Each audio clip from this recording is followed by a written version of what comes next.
The following podcast is an Enticing Media production. Where the Nell have you been?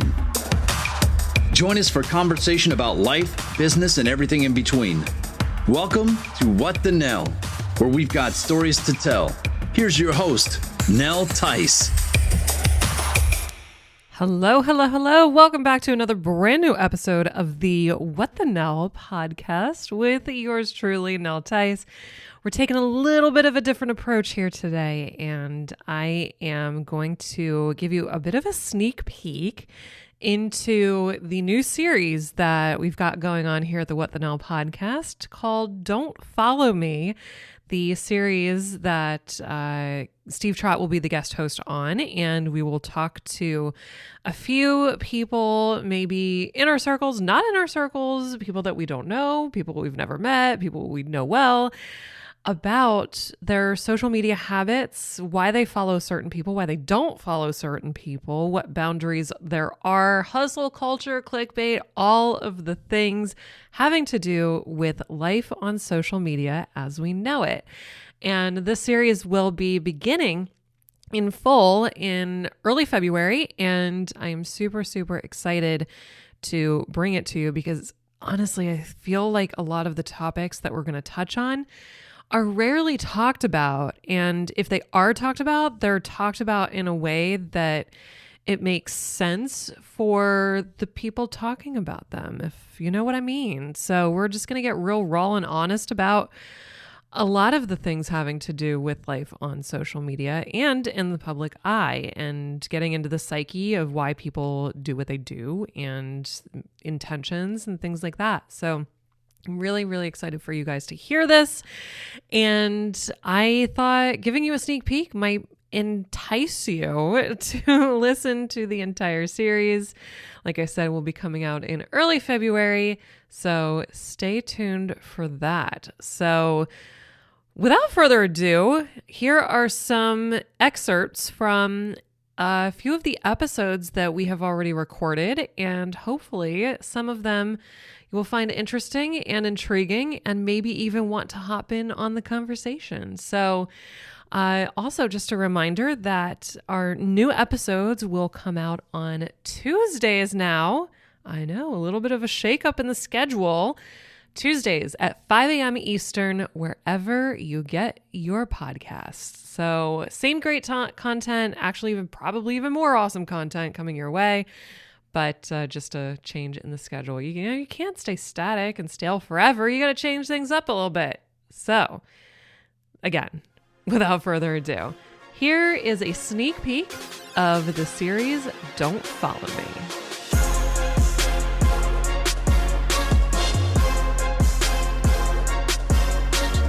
There are three categories to me that followers fall into.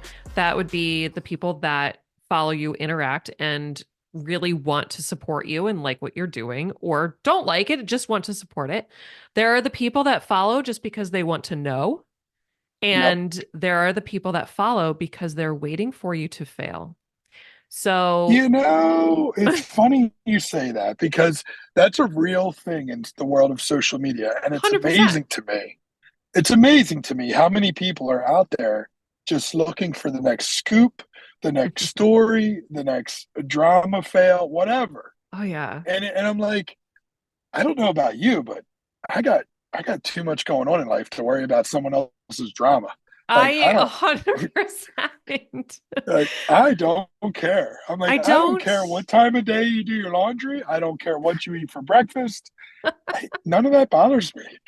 No, and it's interesting because I always used to say this, and before I even thought about this subject whatsoever, before I even was doing this full time or anything, it was always the people that were the quietest on social media that you had to watch out for, because they're the ones that are watching intently.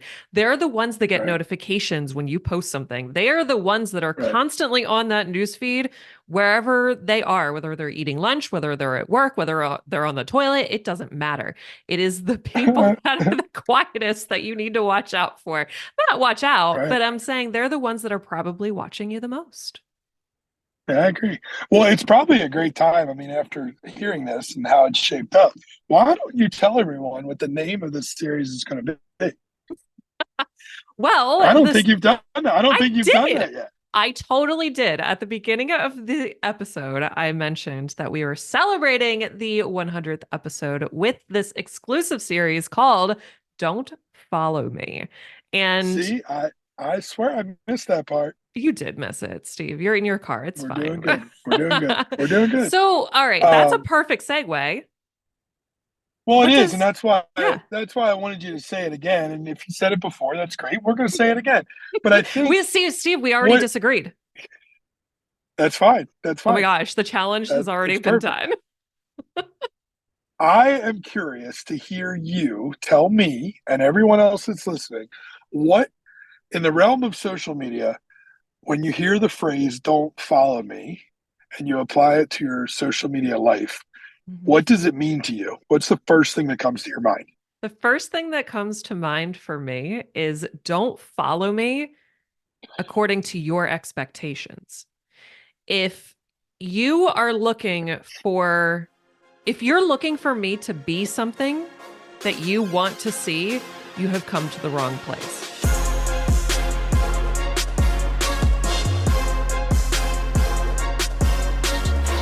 I've always said that whenever you post on a platform, whether it be Facebook or YouTube, Twitter, or anything, that you put something out there, you're looking for attention. And I actually posted, this was one of my most controversial posts that Well, people see, did seriously you unfollow were me for.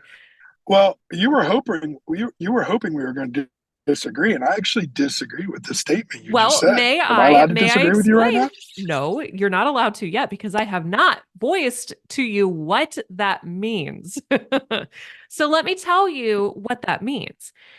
Can't wait. You have a choice every time something happens.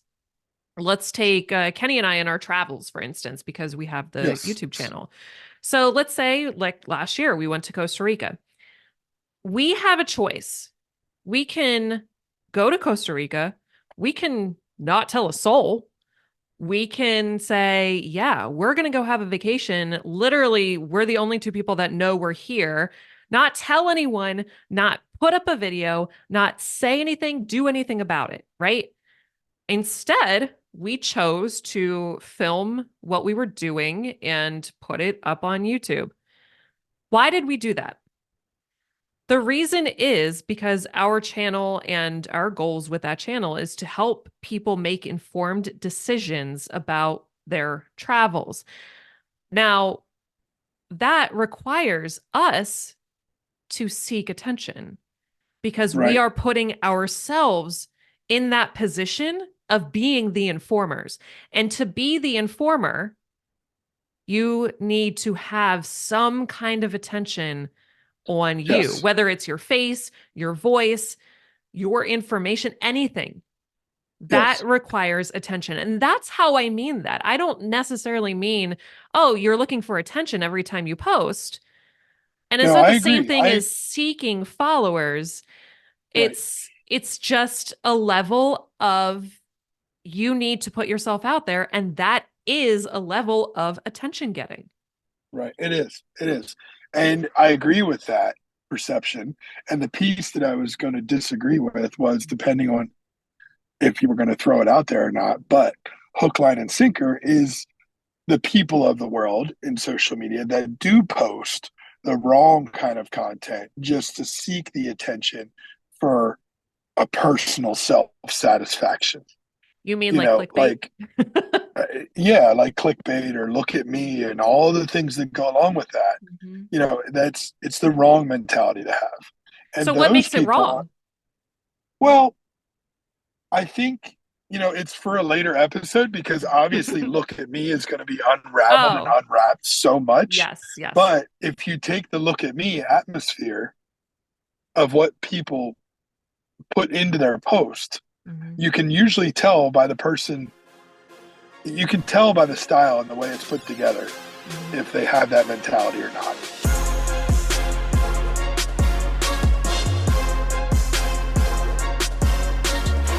I love seeing curated feeds on Instagram. I love videos that are edited, not necessarily filtered, but things that inspire me to learn more about cinematography, or Mm. things that inspire me to learn about photography, editing, Photoshop, Lightroom, investing in cool products like microphones or, good high-tech cameras. I love seeing those things because I'm like, oh my gosh, that's something I didn't even think about or know. So how can I elevate my content, elevate my strategies, elevate my marketing, or my spirituality, or Mhm. whatever facet it is? How can I elevate myself to that level and be Mhm. inspired when truly I know that the people putting out that content, just like myself, I curate a lot of things. I don't know if you can see my background, like I have a curated background. I love doing those little things because it helps me feel better in my space or in my social media.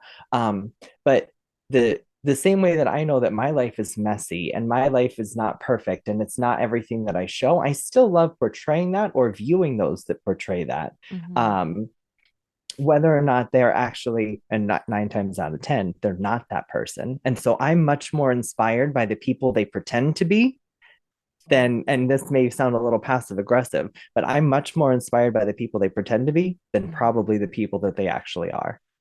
Oh, that makes so much sense. When you explain it like that, it's like ding, ding, ding, the energy saving light bulb is going off. And that makes so much sense. And it's interesting because I am myself am in this space of video production. So I'm constantly looking for, the next best thing as far as equipment. What's going to make me sound better? What's going to make me look better? What's going to make my clients' lives and people happy and exceed their expectations. So we're constantly as a society looking to elevate in certain areas like that. And yeah, I mean, it's kind of like when you turn the camera inward, it's like who wants to see the real, like the actual reality?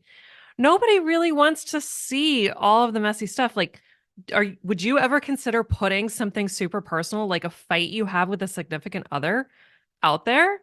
Like, is that actually something that we always talk about? I want to see the real stuff. But I mean, that's not intriguing.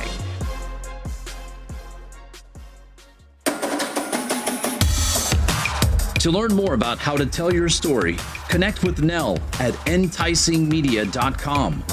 That's ENTICEING media.com. Thanks for listening to the What the Nell podcast.